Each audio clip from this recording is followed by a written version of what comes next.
capital is the big constraint to growth right now that we're seeing in commercial real estate. Other things to be thinking about is the real estate predictions. I mean, it's very hard to figure out where the markets are going.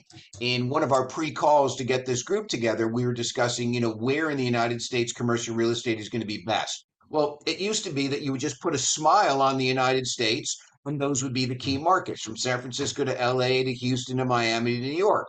Well, two of those markets have blown up. New York is 50% see-through leasing. San Francisco is going through tremendous problem with deeds being handed back to lenders, as well as keys being left on the floor. So there's a new look in terms of how real estate is going to be used in the commercial side. And family offices just have to position themselves properly with a really good advisor, a good investment management firm in real estate to put their portfolio in order for the next 15 to 20 years. Because as we know, commercial real estate, if that's going into a family office portfolio, is looking out to generation two, generation three. They're not thinking the next 5 to 7 years. It's a 15 to 25-year hold.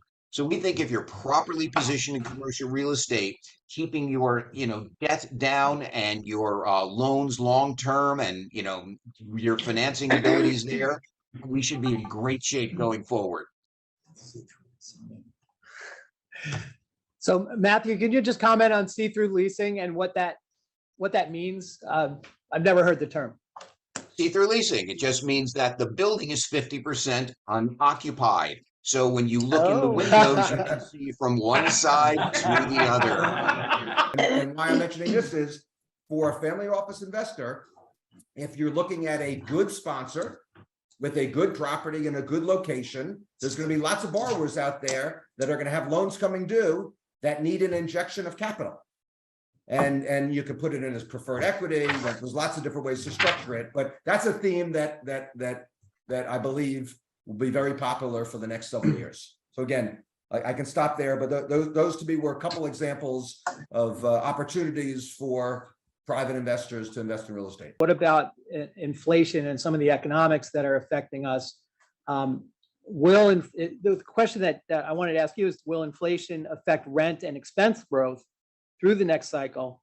And will it be enough to negate the cap rate compression that's occurring? And how will we deal with that going forward?